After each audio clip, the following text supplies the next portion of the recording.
Welcome to Innovate and Conversate, where we discuss the latest innovations and trends in the business world.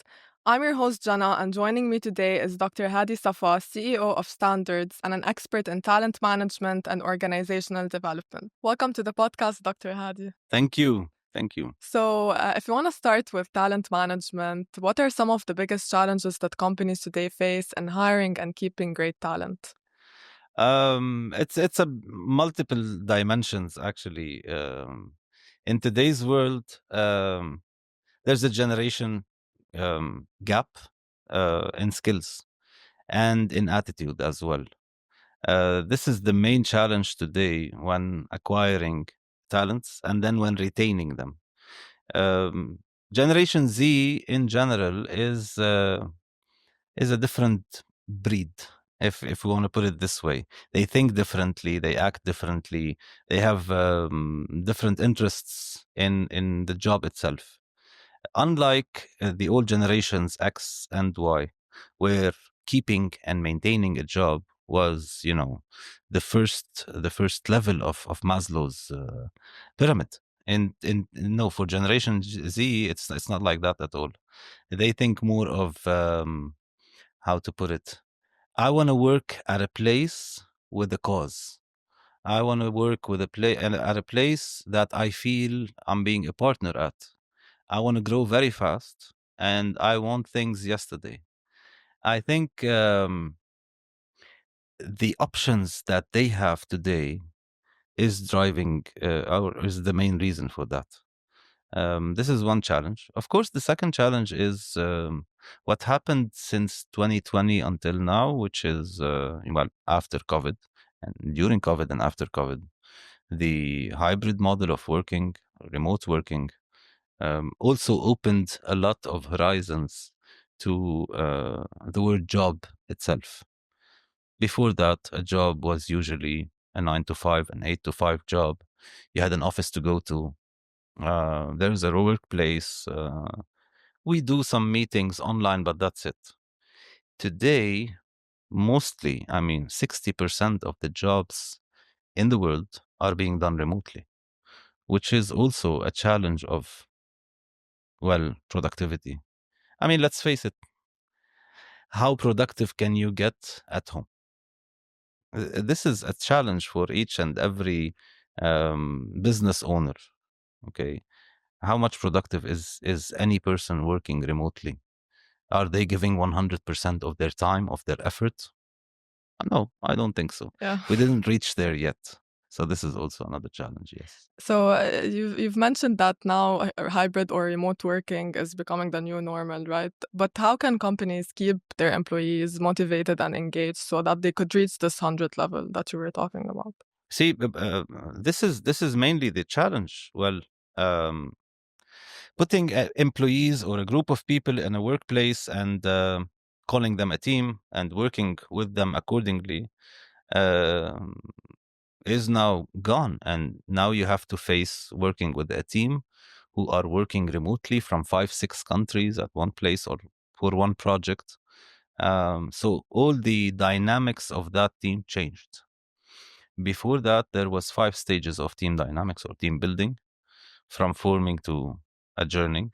In today's world, no, we're working by objectives and we're working individually. Human beings are social animals. They need to interact. They need to see each other's. They need to feel each other's. They need to get the vibe of the place.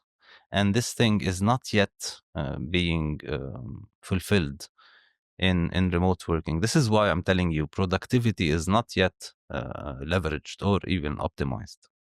And when it comes to leadership, it's also changing nowadays. So how can leaders better manage this hybrid remote working? What can they do? I always refer to leading people with the 3 H's: the head, the hand, the heart. So if you give them instructions only, this is pure management and they're doing tasks, but you're not leading them. They're not getting, well, engaged. And this is what we want mostly from the talents. Mhm.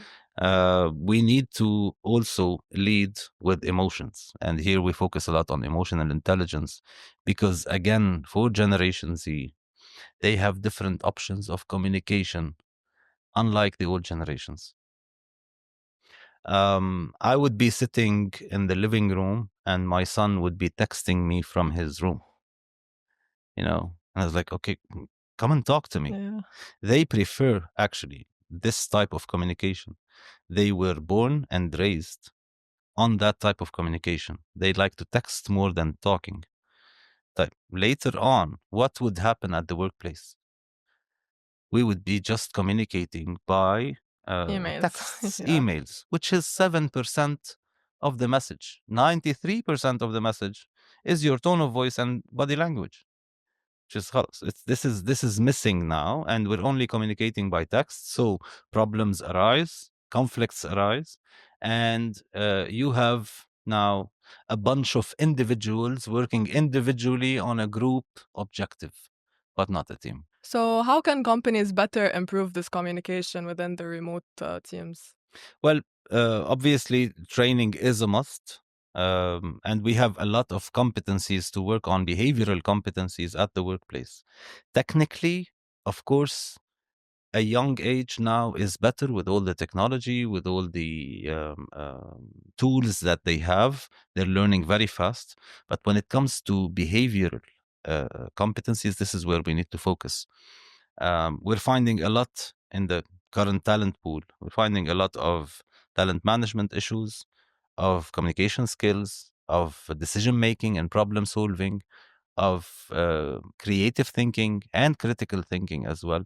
These are the areas that must be worked on by the companies today with the current talent pool that's available.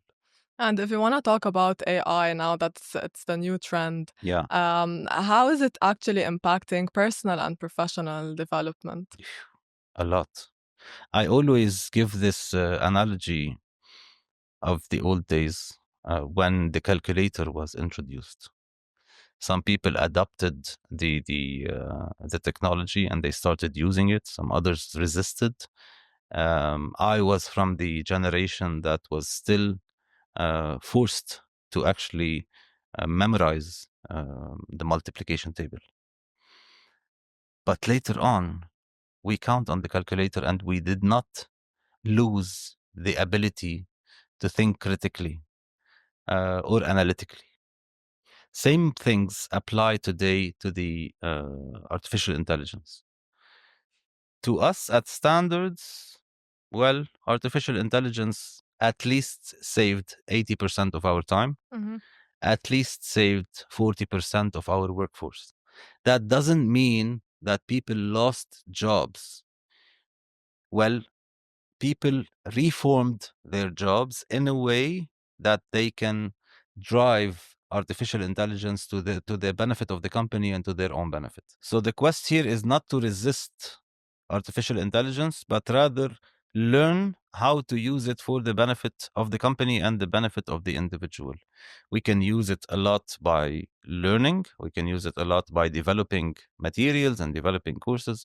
I mean, at work today, we use it for merely every single documentation that we do. And it saves a lot of time and a lot of effort for people and giving them the ability to work on things that are much more advanced than what they used to, well, lose time on doing. Mm-hmm. And what would you give advice for employees who want to stay rapid with AI now taking more tasks? Well, it helps them stay rapid. It helps them stay agile because this is what I mean. For the next 10 years, this is what employers will be seeking, and what they are seeking right now: agility and flexibility. I mean, this is the main point. So learning and applying AI in change management would be the game changer in the next 10 years. Dr. Hadi, this brings us to the end of the podcast. It's been a really fascinating discussion. Thank you so much. Pleasure is all mine. Thank you. Thank you to our listeners for tuning in. We'd love to hear back from you on which topics you would like for us to discuss next. Until next time, stay innovative and keep pushing the boundaries of what's possible.